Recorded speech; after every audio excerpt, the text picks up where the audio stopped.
Hi, folks. It's me, Derek Pratt, the educator at the Erie Canal Museum, back for another quarantine coffee hour.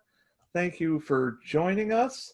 I'm joined today by Tim Roth from the Canal Society of New Jersey. We're going to have an exciting presentation today on the Morris Canal. A few housekeeping things before we start. We really appreciate everyone with their quarantine coffee hour support. This is the end kind of our field trip around North America, of North American canals. If you'll remember, we went to see Ottawa last week and the D&H Canal the week before that. And reminder, all of our quarantine coffee hour videos can be found on our YouTube page.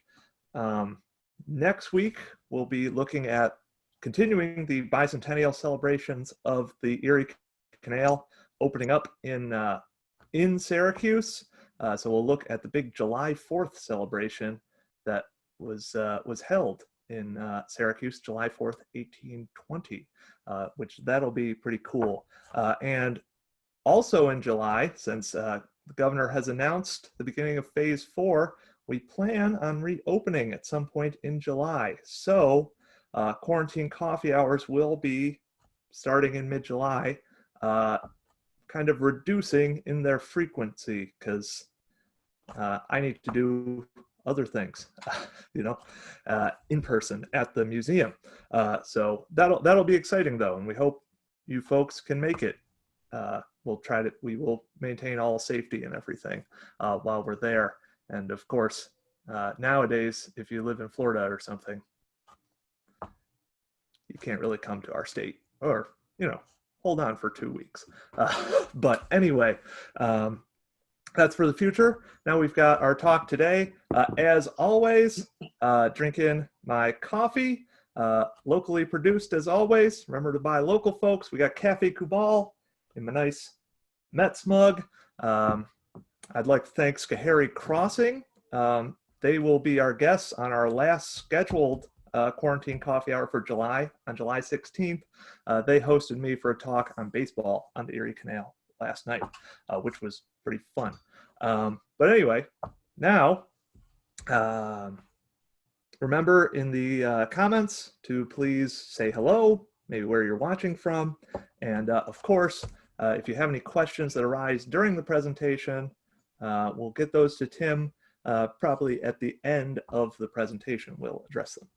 So without further ado, Tim, take it away. Okay.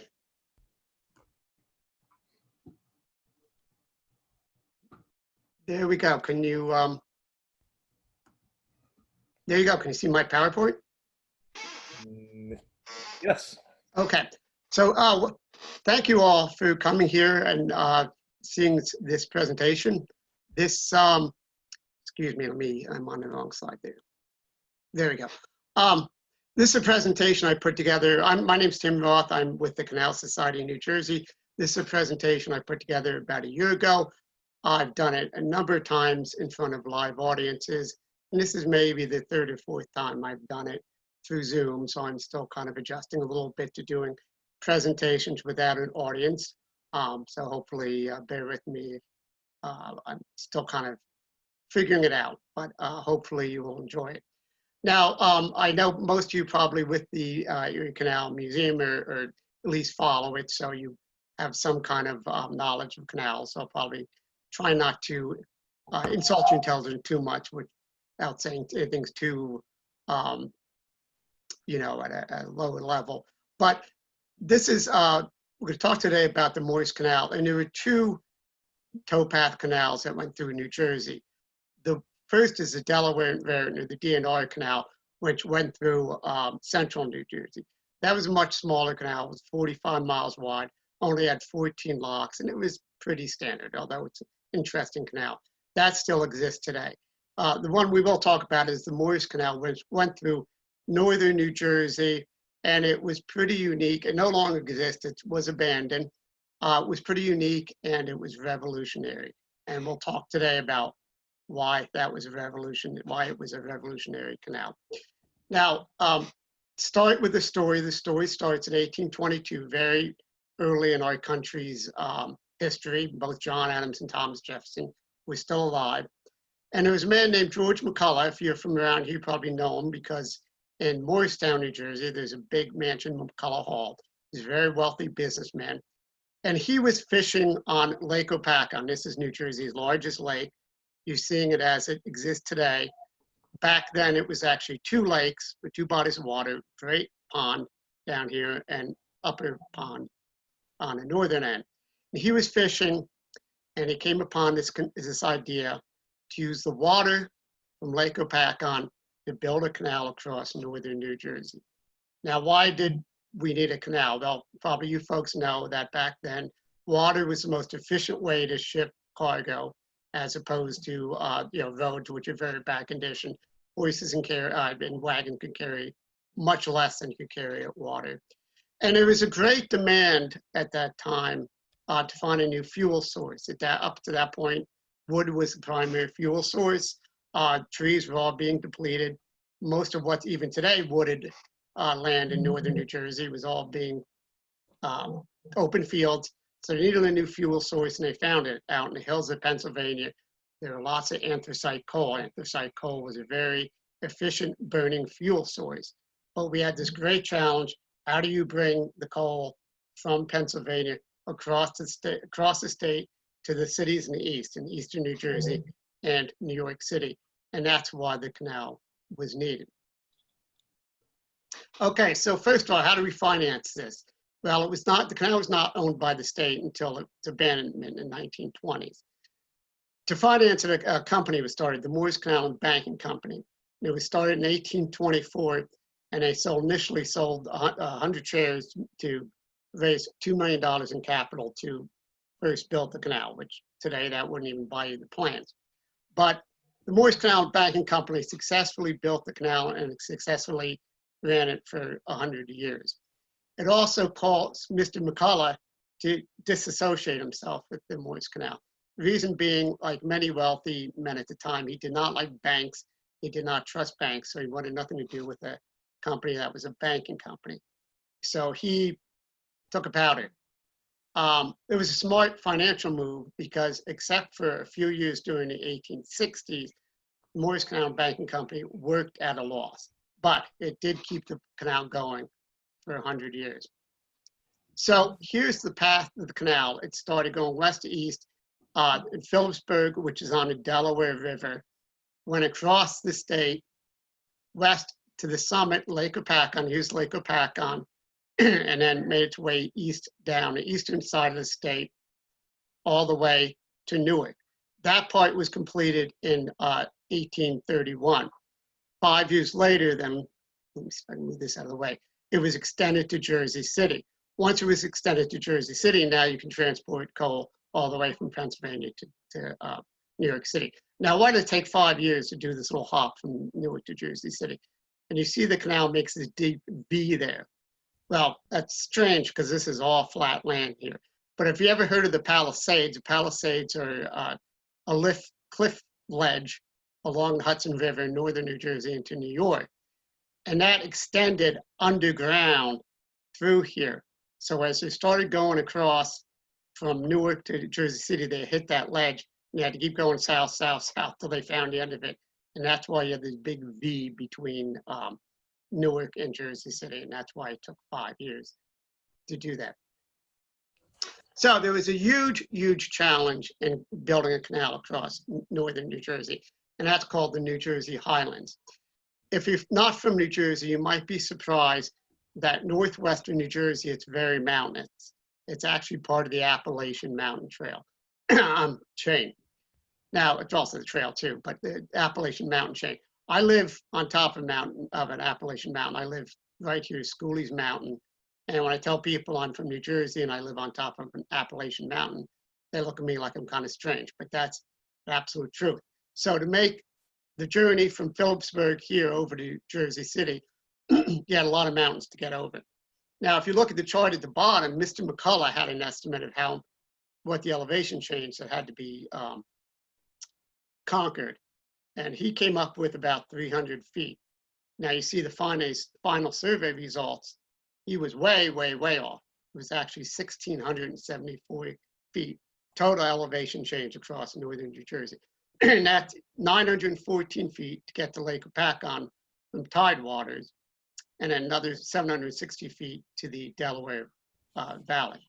So that's where you get your 1,674 feet.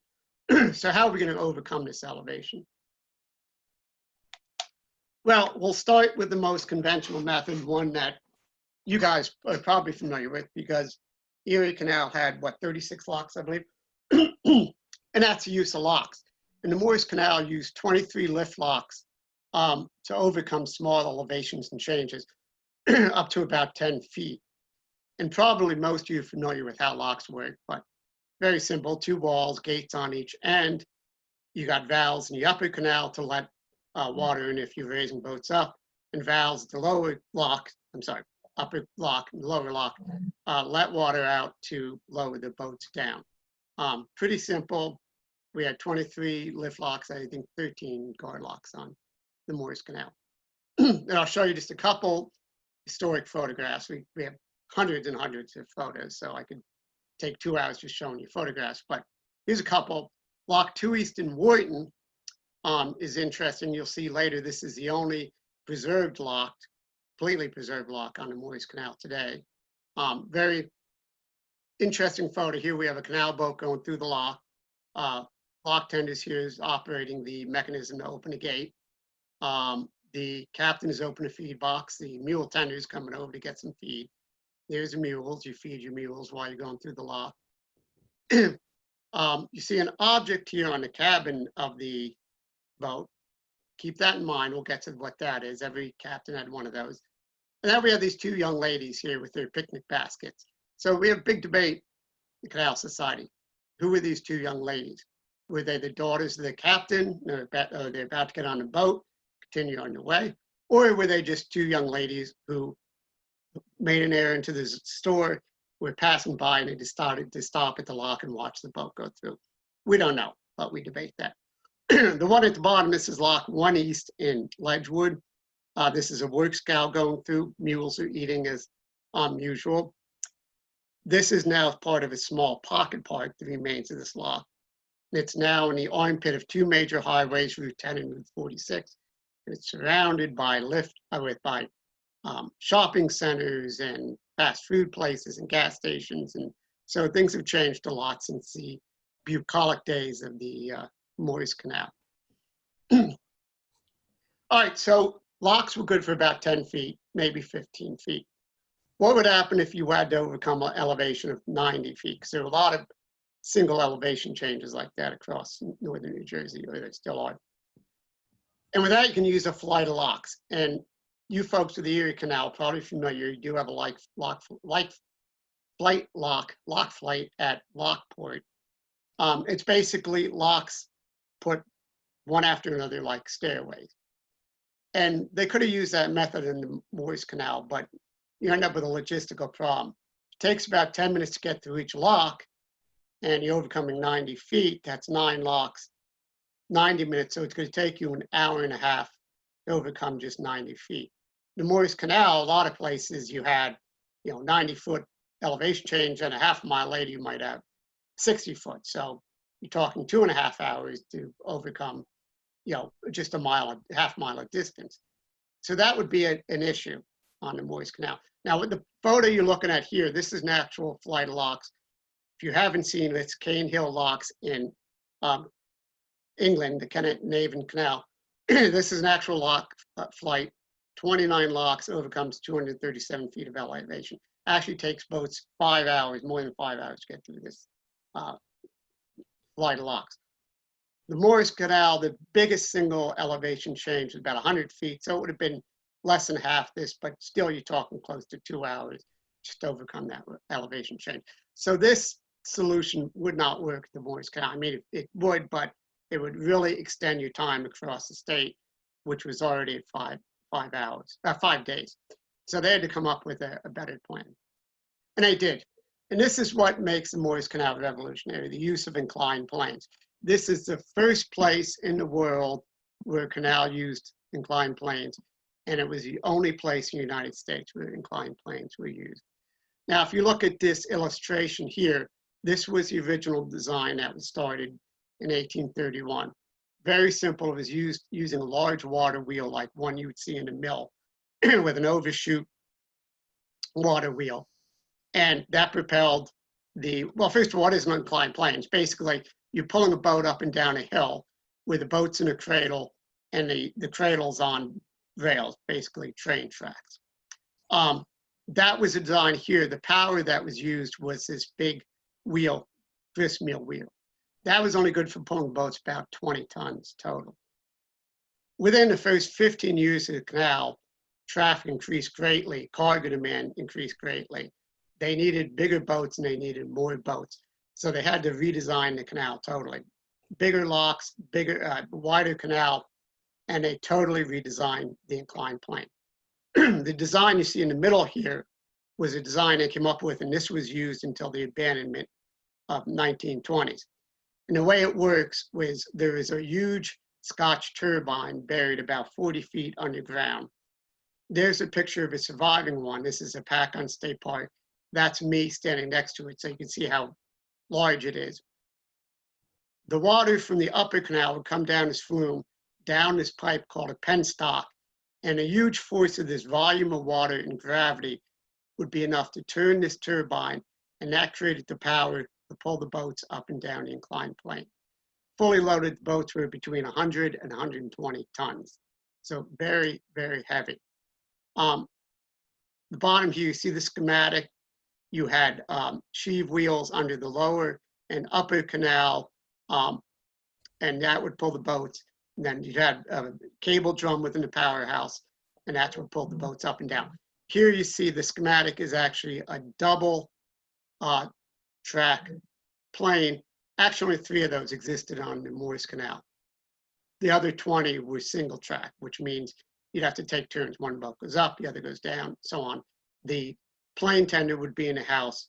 He would be regulating that. So there's a couple historic photos of inclined planes. This one in the upper left is plane 7 Eastern Booton. Now I'll tell you a funny story about this plane. At the final stages of the canal, where these photos come from, Roebling cable was used to pull these cable cars, and that was really thick cable, about that thick. Prior to that, chain was used, but chain had a tendency to break. And there was a story where a boat was going up the Booton plane, being pulled by chain. The chain broke. The boat made about 3/4 of the way up when it broke, so it went sliding down very fast speed into the water, hit the water. The boat bounced up and ended up on the bank of the canal. Well, the problem with this is that the captain's wife and kids were in the cabin of the canal boat. So all the men in the area rushed down. They pulled the woman out. And they said, "Are you okay, madam?" She was okay, as the kids were. And they said to her, "That must have been an awful, frightful experience." And the woman's response, her verbatim response was, "Well, I thought it was going rather swiftly, but I just thought that was the way the thing worked." So she thought it worked like a log flume. This is another photo. This is plane 5 East, and this is shown from the helm of the boat looking down the inclined plane. So this would be the captain's eye point of view. This is actually an inspection boat called the Katie Kelly. So the inclined planes overcame elevations between 33 feet and 98 feet. And all told, they saved up to more than 18 hours, as opposed to if flights of locks were used. Now, what happened to the inclined planes? Well, after they were built on the Morris Canal, engineers from all over the world came to New Jersey to see how they were built. And they were built throughout Europe and even in Japan. Today, sadly, there are no functioning inclined planes in the United States. They are in in Europe. This one is in Poland. It's called the Elblag Canal. It is a functioning inclined plane. And if you want to ride one, you could take a trip to Poland, and they have tour boats that go up and down the inclined plane. The gentleman who's the head of this society for this canal actually came to the United States a year ago because he knew that inclined planes were built in New Jersey. He made a trip all the way across New Jersey see all 23 sites of the inclined plane.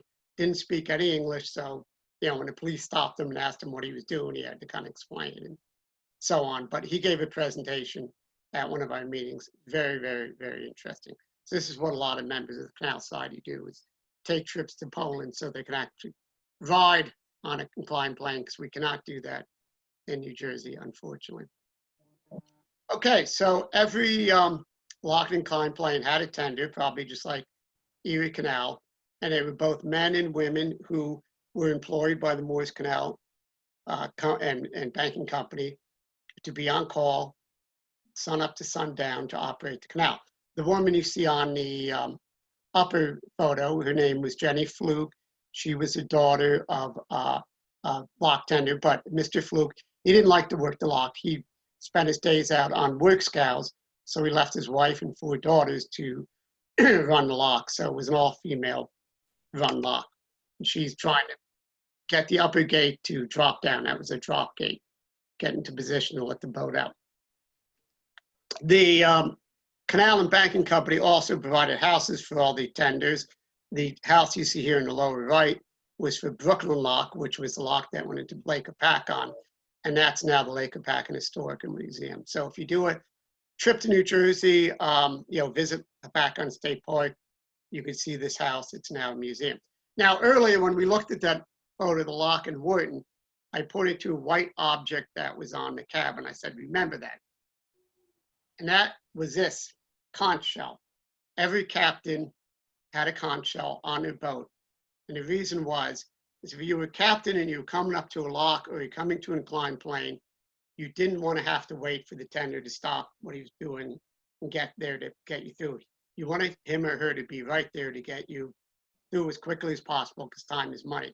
So about half mile from the lock or a plane, you would do this. Not very good. A little bit better.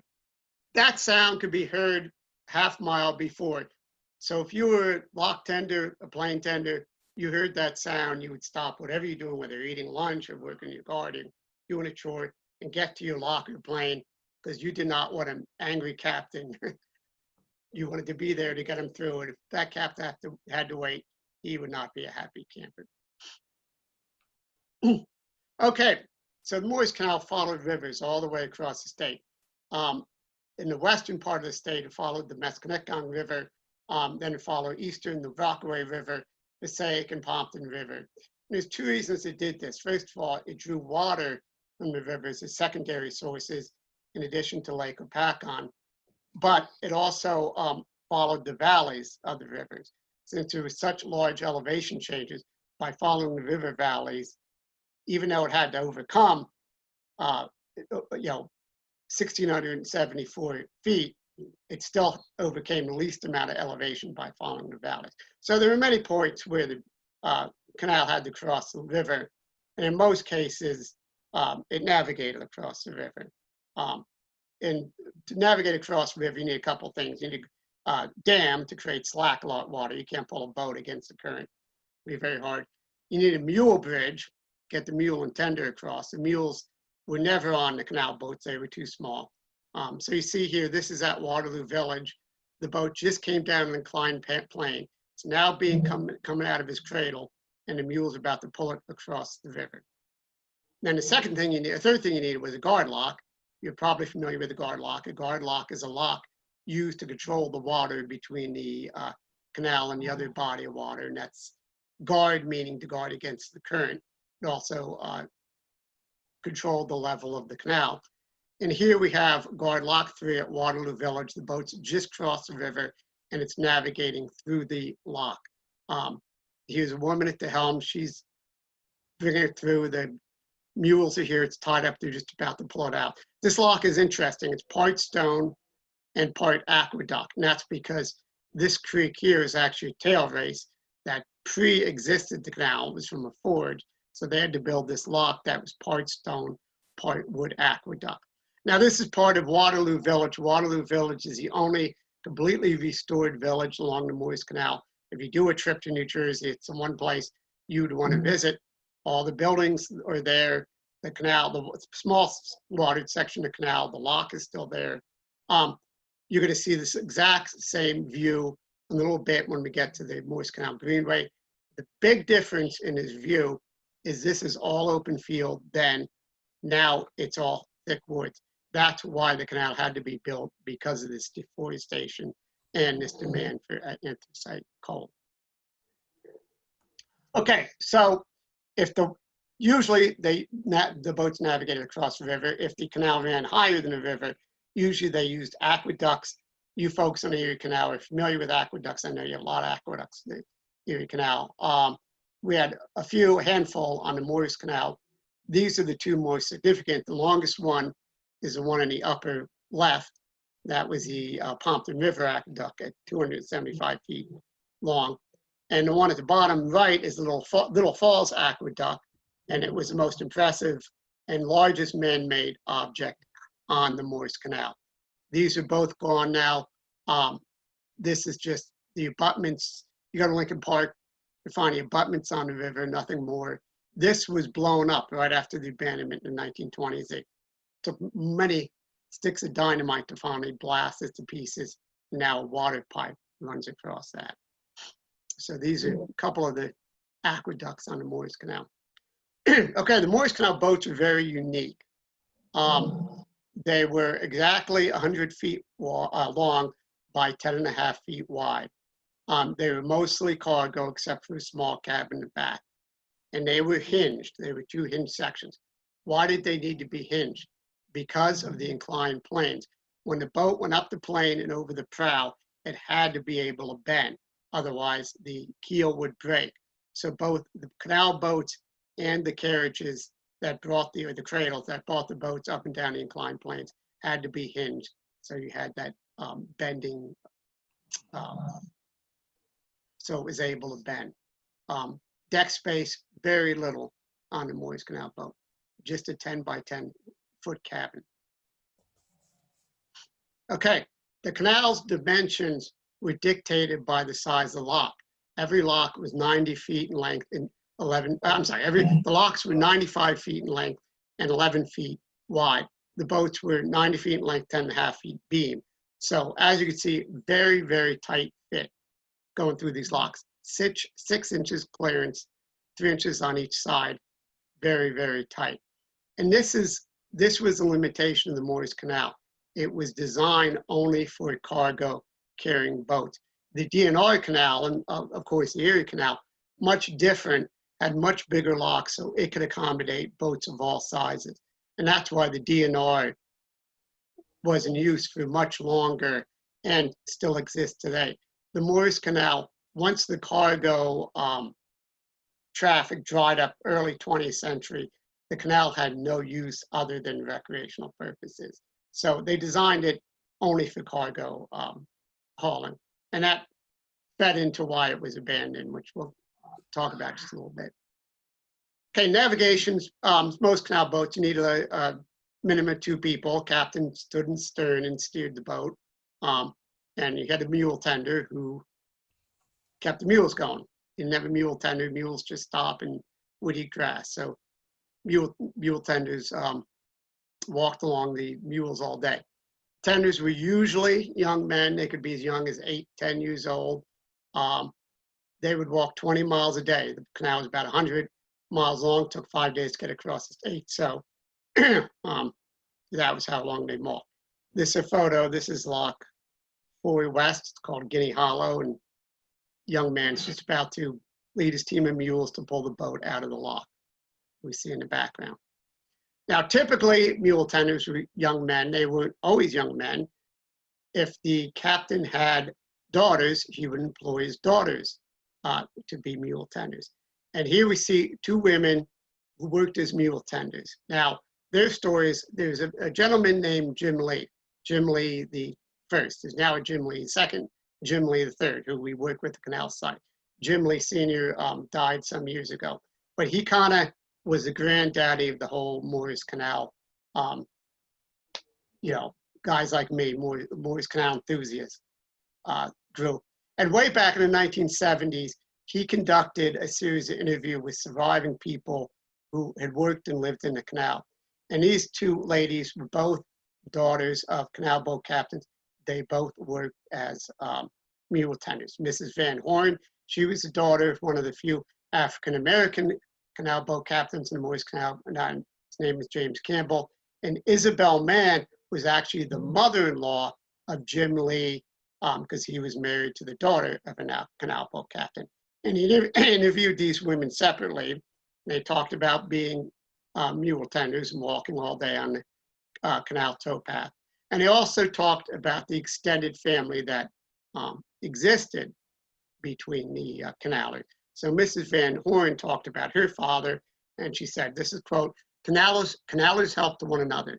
They were good, kind, they were poor people that had the boats, but they were good to each other. Mrs. Mann, in a separate interview, talked about when one of their mules died in a town called Washington in Warren County. And she said, when our mule died, we borrowed off Mr. Jim Campbell, who was Mrs. Van Horn's father.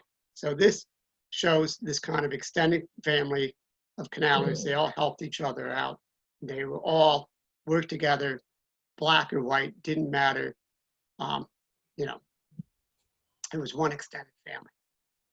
So this photo is great as it shows what life was like on a Morris Canal boat. There is very little, the cabin was very small, 10 by 10 feet. Pretty much only slept there. Most of the time you spent on deck. That's where you do your cooking, your cleaning, any work like that. Here we see a woman, she's cooking on an open stove here. Captain's steering the boat.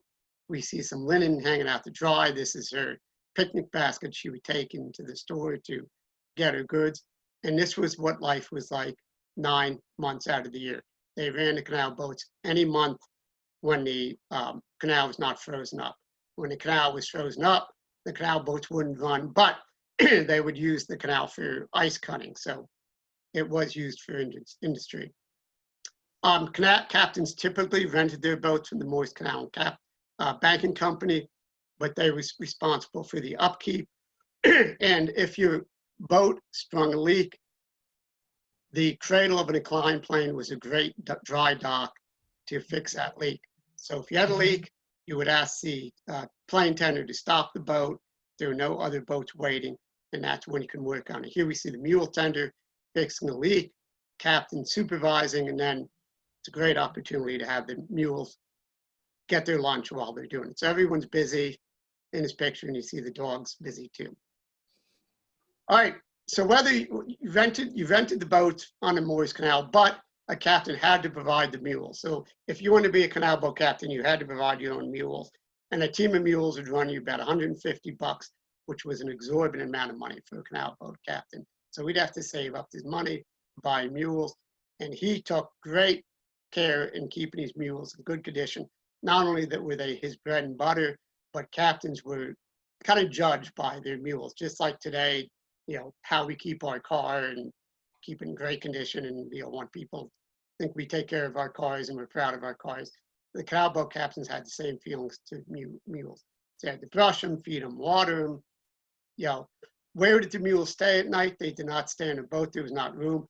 The canal boat and the canal and banking company built stables all up and down the canal. Any town had mule stables, and that's where they stayed. When the canal was banned in 1920, they were the first things to go. They had no foundation. They were just wood structures. So people took them apart for scrap wood. And so we don't have any stables around anymore. Okay, canal stores. So the boats had no refrigeration, very little storage. The only place you could store food, meat was in the mule feed boxes. So there were canal stores all up and down the Morris Canal. People opened stores to make money. They were usually located right on the banks of the canal, like these two, so you could load goods right into the boat. The upper one is at Waterloo Village, which I talked about. This with the Smith store, very, very, very popular store and very successful store. This boat's about to go into the guard lock we saw before to go across the river to plane 3 West. So since you had to go through a lock and then an inclined plane, there would usually probably be a backup here. Great place for a canal store. While the boats are waiting, they would go in and buy their goods. This still exists as a museum museum. This is a Perry Murray. It is still architecturally intact. It is now a woodworking business. So it's one of the few surviving canal stores that is still in business in the 21st century. A lot of the stores are either gone or some were turned into houses. But just a few still operate as business today, a museum. This one, King Store in Ledgewood, operates as a museum, and you can see from the interior picture they've done a great job recreating the inside to what it looked. So canal stores were not only places where you bought goods, but they're also places where you congregate, where the canal captains would come in and hang out together, gossip, smoke their pipes, drink coffee, and catch up on things. So the King Store is kind of set up to show, you can imagine all the captains hanging around his potbelly stove and catch up on things. This store was on a basin that was at the foot of two inclined planes that were right within like a quarter mile of each other, plane 3 west and 2 west. So this was a very strategic place to build a store, because you can imagine boats heading west, there would be quite a wait at this basin to get up and down those two inclined planes. All right, so what happened to the Morris Canal? Well, with pretty much all canals, trains put them out of business. Here we see a train, the canal and the trains kind of function together, which is what happened towards the end of the last days of the canal. A Morris Canal boat would take 5 days to get across the state. Train only took 5 hours. A canal boat would carry about 3 train cars of coal. So if you had a locomotive pulling 30 train cars, that would be equivalent of 10 boats.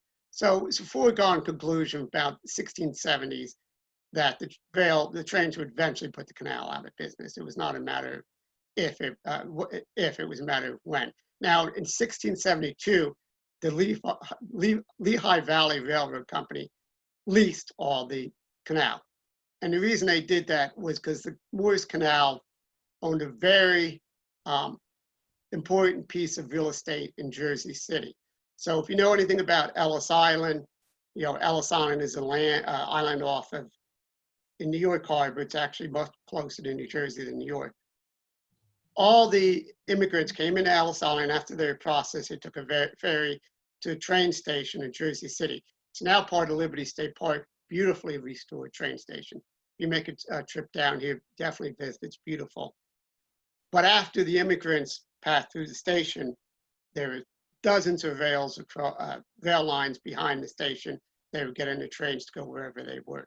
That was the piece of property that was owned by the Morris Canal Banking Company. And that's what Lehigh Valley Railroad wanted. So they leased the whole canal just to get that piece of property. When the canal was abandoned in the 1920s, they turned the whole canal over to the state, except for that piece of land. Now, what we're looking at here is this is a train station for Lake Opakon. I mentioned in the beginning, Lake Opakon was the main source of the canal. During the latter part of the 19th century into the 20th century, it became a big resort, big hotels all over the lake, and many vacationers came from the cities to vacation in the cool air and mountainous region of New Jersey where this lake was located. Now, here we see the canal and the rail work in conjunction with each other. These are actually launches. They're not cargo boats, they're passenger boats. And they're meeting the trains at the train station so they can bring passengers up the canal through the feeder and into the Lake Opakon to take them to whatever resorts they're going to. They were part of 2 competing steam launches lines on the lake. The black line, which you see, here's a boat, the foreground, used the canal and went through the lock into the lake. The white line did not. It went to the lake's southern end, but that meant if you were a passenger, you had to go up the stairs, through the train station, down the roadway and across the street to get to the pier where the white line boats dock. So it wasn't quite as easy as the black line. We just go across the platform of the train station. So why did people choose to use the white line instead of the black line? Well, they're much bigger, fancier boats because they didn't have to go through the lock. But the other reason was a lot of passengers at the time didn't like going through these locks. For a canal boat captain, that was just another day for you. But for kind of these genteel passengers, it would be a scary experience.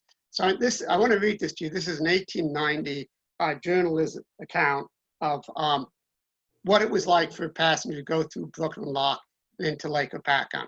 And this is verbatim. It's journalist Gustav Kobe. He's talking about Brooklyn Lock. The passage through the lock is an interesting experience. The lower gates are open and a miniature steamer glides into the lock, the gates closing behind it. It has now imprisoned the boat in a narrow passage. On either side are high dripping walls. In the front and the stern are the closed gates. The launch, meaning the boat, lunges half forward, half upward, and a screw or propeller adding to the turmoil. The lunging continues and the swashing, surging water now lifting the launch by the stern and by the prow. The actions of those who have not been through the lock before is a study. The babies cry, the women grab the nearest man by the arm, the girls are prettily flustered, the men endeavor to appear calm, the passengers who have made the passage before look amused, and the only persons absolutely indifferent are the captain and the engineer. So that was a first-hand account of what it's like for these passengers, these vacationers, to go through this lock on their way to their Lake Hopatcong resorts. Okay, so the canal was abandoned in the 1920s. It no longer exists except for small portions of it. And there are a lot of people involved. The one person who gets credit more than anyone else is Hudson Maxim. He was a gentleman who, very wealthy, owned a lot of land on the western part of Lake Hopatcong. And during the 10, 15 years between when the cargo traffic dried up and when the canal was actually torn apart, there's a lot of talk of what to use the canal for. One of the ideas was to use as a water source. Now, that's why the DNR canal still exists, because it is used as a water source. But Hudson Maxim did not like that idea at all, because he was afraid that that would deplete all the water in Lake Hopatcong, and that would greatly devalue all his property. So he led the abandonment of the Morris Canal. He wrote all these studies and all these reports, held all these meetings, and he, more than anyone else, really is responsible for why the Morris Canal no longer exists. Give you an idea of his wealth, down here you see a picture. This was actually his boathouse on the lake, this castle-like structure. It no longer exists. It was blown up in the 1950s. This turret to the right is was his workshop. That exists. If you do a boat tour in Lake Hopatcong, you can see that tour. Also interested, Hopatcong State Park, where the museum is, Lake Hopatcong Museum, there's a monument to Mr. Maxim, and ironically, it's sitting right in the path of the former canal. So I thought that was interesting. It's kind of like, he's triumphed over it. Okay, so real briefly go through the Morris Canal Greenway. The Morris Canal Greenway is the current collaborative effort, many municipalities, counties, and various organizations like the Canal Society, to preserve and protect the current canal assets of the Morris Canal.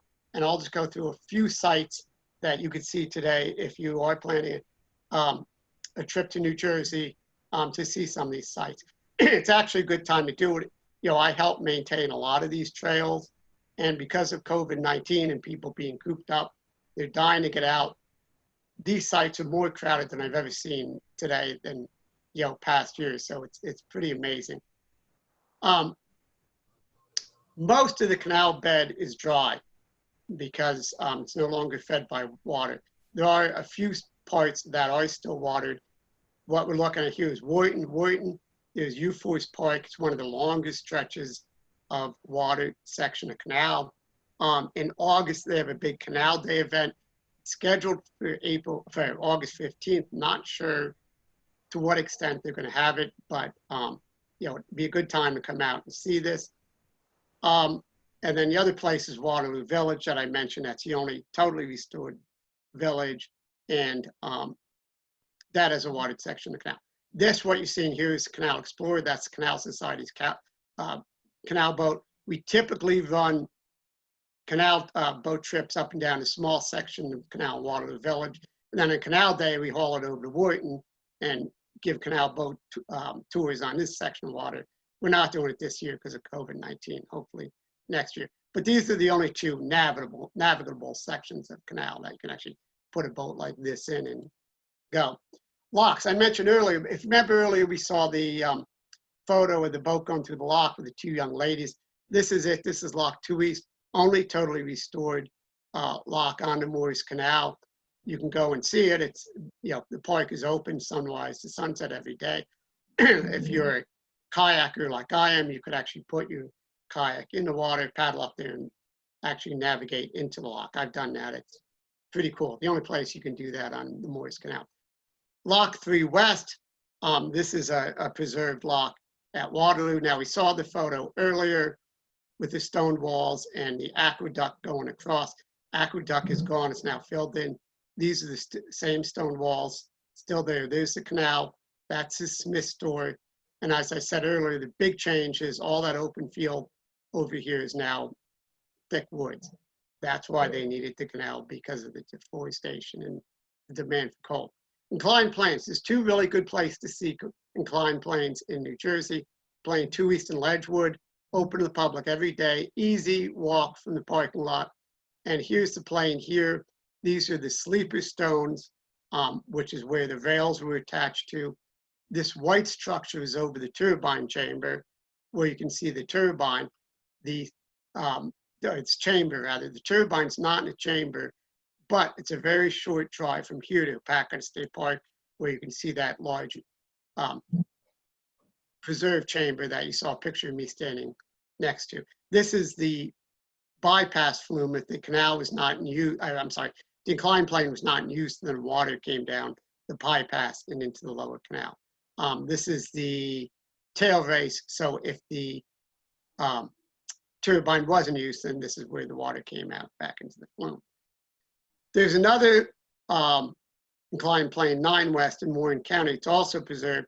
Typically, they give tours of this plane. That means you can actually walk through the tail race into the turbine chamber and see the turbine there. They can't do that this year because of COVID-19, but another year, definitely it's worth a trip. This is the tender's house. I spoke earlier about the gentleman named Jim Lee. This is where he lived. This is where he raised his family. His grandson, Jim Lee III, still lives there. This is all part of a county park, so you can visit it any day. The canal stores, these are 2 canal stores I talked about earlier that are museums now. King Store in Ledgewood and Smith Store in Waterloo. I don't know when they'll be open again, but they're great places to visit. Greenway Trails. We have miles and miles of great Greenway Trails that followed the towpath of the canal. The canal is not watered. You see here, that's the dried prism of the canal, but there's still great trails to walk. We have signs up, interpretive signs, so you can learn stuff, and they're just great wooded places to walk.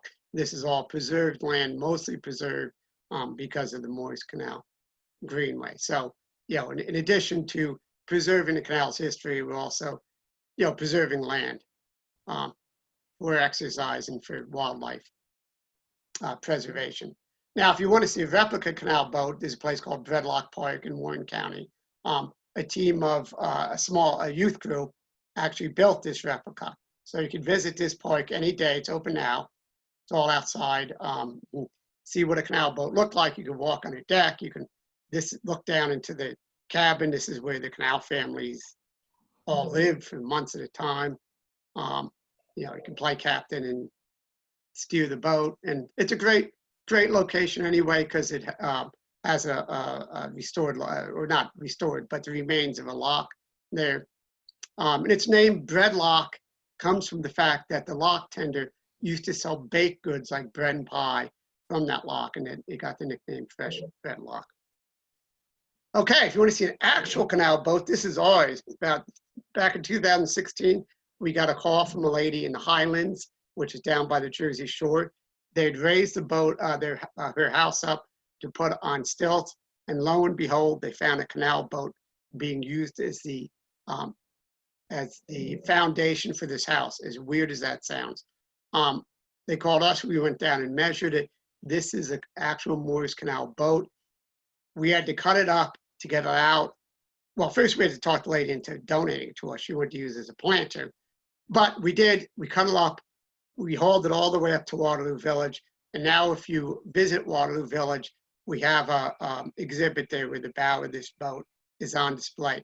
This we might be able to open this year because it's kind of in a barn structure, and we can cut a rope off the door where you can look in. So if you do a trip to Waterloo Village this summer, you might be able to see the Morris Canal, it's called the Highlands boat, the actual remains of a Morris Canal boat. And that's it. That's my presentation. Here's my contact information. If you'd like to email me, you have questions that come to you later on, or you want to tell me any stories or anything, tim.roth@canalsocietyNJ.org. We have a website, a lot of great information on the Morris Canal and the DNR Canal. We have other information on events, even though most have been canceled this year. We put out a newsletter on the level. We have all our newsletters going back to 2007. Great articles in them there. We have stories. And if you want to sign up for email or join the Canal Society, you can do it. And then if you're a Facebook person, we have our Facebook page, canalsocietyNJ.org. I put all kinds of stuff up in Facebook, any event at all, any information about either the canals, projects, events, anything like that, you can find it in our Facebook group. So for that, I will turn it back to you, Derek, for questions. All right. Yeah. Thank you, Tim. That was fascinating. It's always incredible how different all the different American canals are, I think, because, yeah. But if you folks have any questions, ask them in the comments, and I will ask them right now. We did have one question. It was sort of answered already in the comments, but it was for both of us really about, was it expensive to travel? You said that there wasn't a lot of travel on the Morris Canal, but was it expensive if you did try to travel? Well, you mean, I assume as a canal boat captain or travel recreation? Well, they were asking about passengers originally, but that is a good, we're at the Waylock building here in the Erie Canal Museum where they took tolls. Was there a toll system on the? Yeah, well, first of all, going back to when they hauled cargo, the canal boat captains had to pay tolls to use the canal. They paid an initial toll to the canal boat, to the canal company, and then they had to pay tolls through all the locks and inclined planes. So that was, if you were a canal boat captain, that was your operating expense. As far as passengers, the only place where passengers were transported was between the train station at the Lake Hopatcong station and into Lake Hopatcong. That was a distance of only about a mile. And there, yeah, you would pay a fee to the Black Line steam launch company to transport. I don't know what the amount was. Probably by today's standard, it'd be like 50 cents or something like that. As far as the whole rest of the canal, there really wasn't any place where passengers were transported. That was not really a use of the canal. Now, in that 15-year period between when cargo dried up and the canal was totally abandoned, it was used recreationally. Like canoeists, rowboats used it, people swam in it. In the winter, people skated from town to town. For that was no fee. It was, people just did it. So the recreational use, as today with, like the DNR Canal or small parts of the Morris Canal, people just did it. It was all free. Okay. I had a question. Sure. How did McCullough mess up that elevation so much? Is there an explanation for that? Oh yeah, well, you're talking about 1820s. Surveying was new to, it was still in its infancy, and map making was new, and they just didn't have the knowledge they did today. So I think he just estimated. He probably just eyeballed it and figured, yeah, it's about 300 feet. That's not like today. You can go on the internet and find any map on topography. Right. So he just didn't know. It wasn't until the canal banking company actually hired professional survey. It took years, several years to survey it, that they said, wow, this is much higher than we thought, and this is going to be a much bigger challenge than we originally thought. So I think he just kind of That guessed was that. an incredible difference. Yeah, and it is, yeah, and he just kind of took. I mean, I think if he had known, you know, as I said in some of the lectures, if he had known like what the elevation was, he probably would have given up on the idea immediately. I don't think the Morris Canal would have ever been built. So it was kind of good that he didn't know, because otherwise I wouldn't be doing this today. Right. Yep. Well, it doesn't look like we have any other questions. Okay. So thank you very much, Tim, and thanks everybody for watching. Hope to see you next week, and take care, folks. Okay, thank you, Derek. Yep.